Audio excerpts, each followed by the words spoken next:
Hey everyone, Soundwave884 here on the Transformers review. In this review, take a look at Studio Series 8623 Autobot Ratchet Voyager Class. This is based on his appearance briefly in the movie, or you can say in the G1 cartoon. Here, straight on, we get the artwork here on the box. And he's going to be one of the characters that's going to not be screen accurate, and that's because of the Red Cross symbols that he would have on his arms. They can't use the Red Cross, so they have to change the symbols. Turn this side here, box art.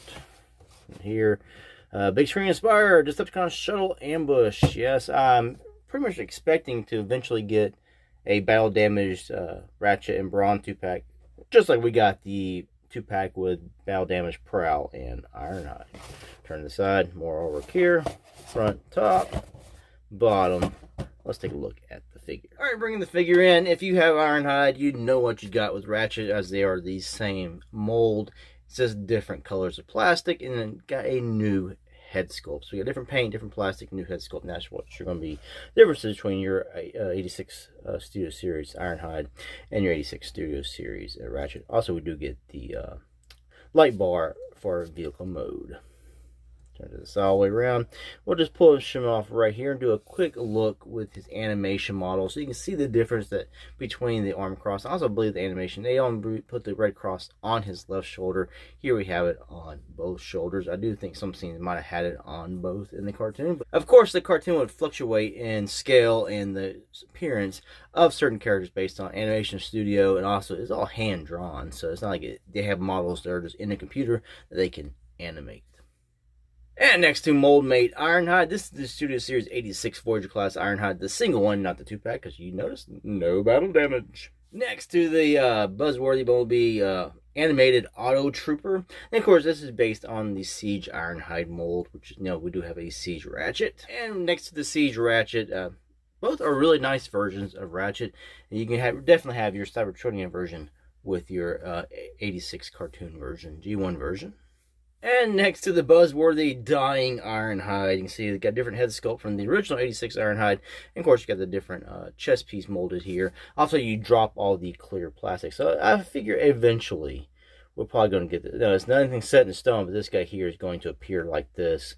And it's going to be very easy to do. Just put this onto this figure, take out the plastic. It's just redoing the figure and this new head sculpt again. All you got to do is pretty much change the mouth to have him screaming in horror and pain like that. A closer look at the head sculpt here in robot mode. Not bad in certain angles because of the silver face and the way my camera wants to focus. It looks like his face is pinched around his mouth, but it's not. It's just how it is molded there. Nice blue eyes. Beware of the little chevron up here. This one still has a little bit of paint damage because of the open box. It's easy for things to get damaged on the inside.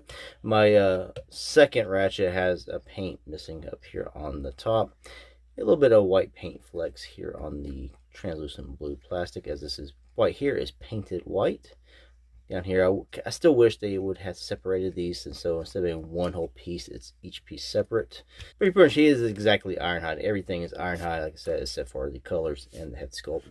I do have a few problems with this figure here. My left wrist, my left hand. I think the handhold is slightly too big, so the weapons just kind of fling about in this one. I don't remember on my other copy if it did the same thing, but otherwise most of the joints here are pretty tight. Like this waist skirt is really stiff, really tight to move at the pin joint. Also, this piece here does not want to stay tabbed in. That is on both of the Ratchets I have got. This one does not want to stay tabbed in, but being translucent plastic, I don't want to push too hard, but you push hard enough to where it should snap in and just make a liar out of me. I've been messing with this thing for days, and it usually just pops right up. I even did it before I started this video, and I was like, yeah, it just keeps doing it. But yeah, this one here, it does have the tendency to want to pop out easier, and also this one light bar pops off. They're not glued on. At least this one's not. I transform again and knock that sucker right out. So this piece here made a liar out of me, but I was having problems getting this one here to stay tabbed in. This one here, not so much. This one actually makes a scary snap sound when it snaps in. This one here did not make a sound at all. I just really forced it on with some friction there. So a beautiful looking figure, definitely with the whites and reds and blues. I really do like the look of the figure overall. A few problems. I will happily like to have the translucent plastic, which I think is beautiful, taken out, and I do like the baby blue, more like cell shaded look with the paint there. And also, we'll see in vehicle mode one other problem. Now let's take a look at him in vehicle mode. I will not show the transformation, as I've already reviewed Ironhide, and I've transformed him. Transforms exactly the same way. So it's going to be a short version video here. Once let's get to the alt mode. All right, so head on the alt mode. Biggest problem, of course, is it's missing the red stripe, which is like just like the 86 Ironhide was missing his yellow stripe or orange stripe. Now we do know that the Buzzworthy Battle Damage Pack does come with the striping, which I don't understand. Why can't it be already on this figure here? So I'm sure Toy Hacks will release some striping labels to you know, hacks that sucker right up. So the window back here is not painted in at all. I guess it'd be kind of hard to match the blues, but also the window doesn't line up properly. Ooh, dips way down.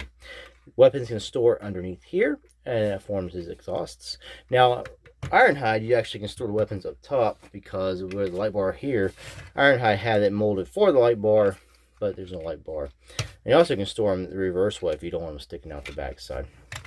Now, a quick comparison here in alt mode. Exactly the same figure. And biggest difference here is he's got more paint on his bumper, which he's just straight up white.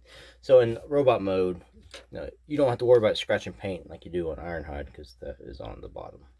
Otherwise, not bad at all. I really do like the alt mode overall. A little scary when you have to pop this piece over the translucent tabs and everything, just having to get that around.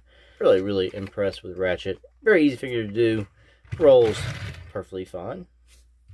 For comparisons, here he is next to KBB's Hornet Agent. Their version of Bumblebee's an oversized version of the New Age Bumblebee, I believe it is. And next to Voyager Class Bludgeon.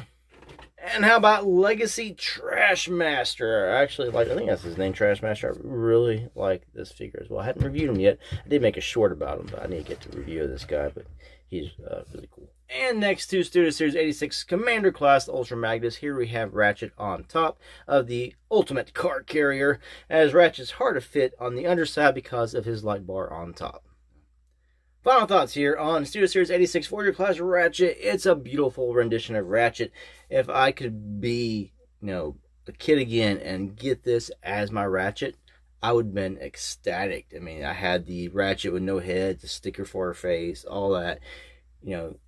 If I could have had one bit how he looked in the cartoon, I would have loved this figure.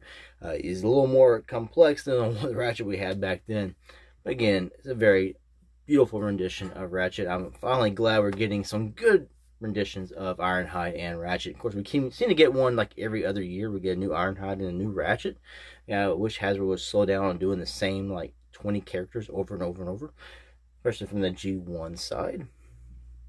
Now, this figure here, like I said, I do have a few problems. If you hear my dog barking, but I do have a few problems here with this figure. I mentioned the handhold here seems a bit too big on his left hand. The gun wants to move around very easily. There's no red stripe in vehicle mode, and that one piece here doesn't really want to tab in robot mode. Otherwise, the figure has lots of articulation. It's got a complex but simple enough transformation, very satisfying. Also, this figure here, I'd be one of the ones to worry if he yellows, because he's all white. He might just be all yellow. But on plastics, I don't know about plastics. I couldn't tell you which plastic's what and what's the difference per se, unless someone tells me. But ahead of time when I'm reviewing the figure. But piece back here is where I would worry about yellowing. It's not the smooth plastic, white plastic, but the rougher filling plastics. And then you can use that for like the joints as well, the elbows here and then the thighs and stuff. That's the pieces, the hinges, like right here. That's why I would worry more about turning yellow. Not so the smooth white plastics on the figure. That I wouldn't worry about at all. Again, very lovely Ratchet figure. Very, very pleased. And thanks for watching this short version here. Till the next one. Peace out.